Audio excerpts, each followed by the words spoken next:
नमस्कार दोस्तों, defence show में आपका स्वागत है। तो दोस्तों, एक बहुत ही बड़ा अपडेट निकल कर आ रहा है। डीआरडीओ ने तैयारी कर ली है चीन को सबक सिखाने की और हजारों करोड़ों रुपए का घाटा दिलवाने की। आत्मनिर्भर भारत की कॉल को एड्रेस करते हुए डीआरडीओ बढ़ चढ़कर इसमें हिस्सा ले रहा है और डिफेंस मैन्युफैक्चरिंग के क्षेत्र में डीआरडीओ ने एक बहुत बड़ा स्टेप उठाया है, जो कि मैं आपको इस वीडियो में बताऊंगा और आपको जानकर आश्चर्य भी होगा कि अब तक ये सब कैसे चल रहा था। तो वीडियो में अंत तक बने रहिए, बहुत ही इंटरेस्टिंग वीडियो है। साथ ही लेटेस्ट डिफेंस अपडेट्स के लिए चैनल को जरूर सब्सक्राइब कर लीजिए। तो चलिए वीडियो शुरू करते हैं।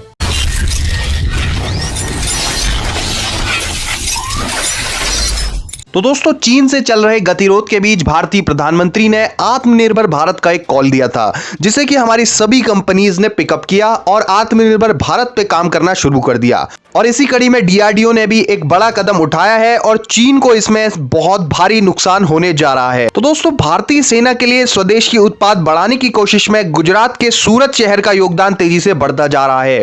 दोस्तों, देश की पुलिस फोर्स और मिलिट्री के लिए डिफेंस फैब्रिक अब तक चीन, ताइवान और कोरिया से मंगाया जाता था। जी हां दोस्तों, आपको जानकर हैरानी जरूर होगी, लेकिन आजादी के बाद से अभी तक यह फैब्रिक इंपोर्ट किया जा रहा था चीन, ताइवान और कोरिया से। लेकिन आजादी के बाद पहली बार अब यह कपड़ा सूरत में तैयार होगा। दोस्तों, फौज की वर्दी, जूते, पैराशूट, बैग और बुलेट प्रूफ जैकेट्स बनाने का जो कपड़ा यानी कि डिफेंस फैब्रिक हम अब भी दूसरे देशों से मंगवाते थे, वो अब सूरत की टेक्सटाइल इंडस्ट्री में बन रहा है।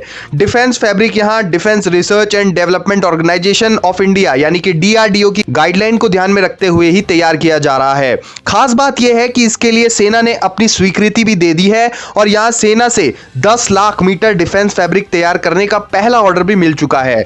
दोस्तों, हालांकि पुलिस फोर्स, मिलिट्री के 50 लाख से अधिक जवानों के लिए हर साल 5 करोड़ मीटर फैब्रिक्स लगता है। लक्ष्मीपति समूह के एमडी संजय सरावगी के अनुसार डीआरडीओ, सीआईआई के दक्षिण गुजरात संगठन के पदाधिकारी और सूरत के कपड़ा उद्यमियों की सितंबर में वर्चुअल बैठक हुई थी। इसमें सूरत की टेक्सटाइल इंडस्ट्री से अनुरोध किया गया था कि वो देश की तीनों सेनाओं के सहित विभिन्न सैन्य दलों के लिए जरूरत का कपड़ा यानी कि फैब्रिक तैयार करें। दोस्तों, दीपावली से पहले ही डिफेंस फैब्रिक का सैंपल टेस्टिंग के लिए भेज दिया गया था। अप्रूवल मिलने के बाद 5 से 7 बड़े उत्पादकों की मदद से यह कपड़ा तैयार किया जा रहा है। यह अगले 2 महीनों में तैयार किया जाना है। सरावगी के मुताबिक डीआरडीओ की गाइडलाइंस के हिसाब से लैब और जरूरी दक्षता वाले श्रमिकों की व्यवस्था की गई है। इसके बाद विशेष निगरानी में यह फैब्रिक तैयार किया गया है।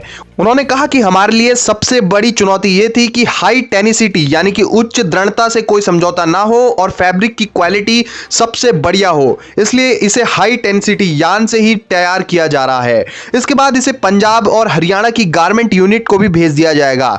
यहां प्रोसेसिंग के जरिए कपड़ों की गुणवत्ता बढ़ाई जाएगी। दोस्तों, इसके बाद इससे जूते, पैराशूट्स, यूनिफॉर्म्स और बुलेट प्रूफ जैकेट्स, बैग तैयार किए जाएंगे।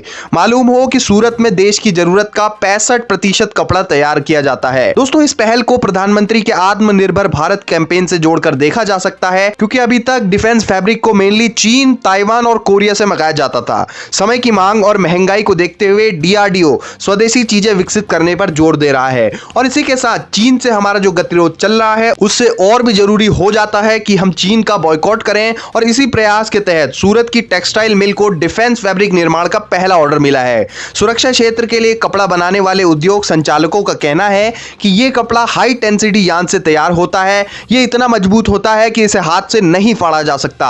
डीआरडीओ के अंतर्गत आने वाली industry interface and technology management के डायरेक्टर डॉक्टर मयंक द्विवेदी के अनुसार अब तक डिफेंस फैब्रिक विदेश से मंगवाते थे। समय की मांग को देखते हुए डीआरडीओ भी आत्मनिर्भर मंत्र को अपना रहा है। तो दोस्तों, एक बहुत ही बढ़िया खबर के रूप में इसे देखा जा सकता है। एक ऐसे समय में जब चीन से हमारा गतिरोध चल रहा है, हम चीन को एक भारी नुकसान पहुंचाने जा रहे हैं और इसमें धन्यवाद करना चाहिए हमें डीआरडीओ का, जो कि आत्मनिर्भर भारत के कैंपेन को सपोर्ट कर रहे हैं। और आप भी डीआरडीओ के लिए कमेंट सेक्शन में जय हिंद लिखना मत भूलिएगा। साथ ही लेटेस्ट डिफेंस अपडेट्स के लिए चैनल को जरूर सब्सक्राइब कर लीजिएगा। जय हिंद, वंदे मातरम।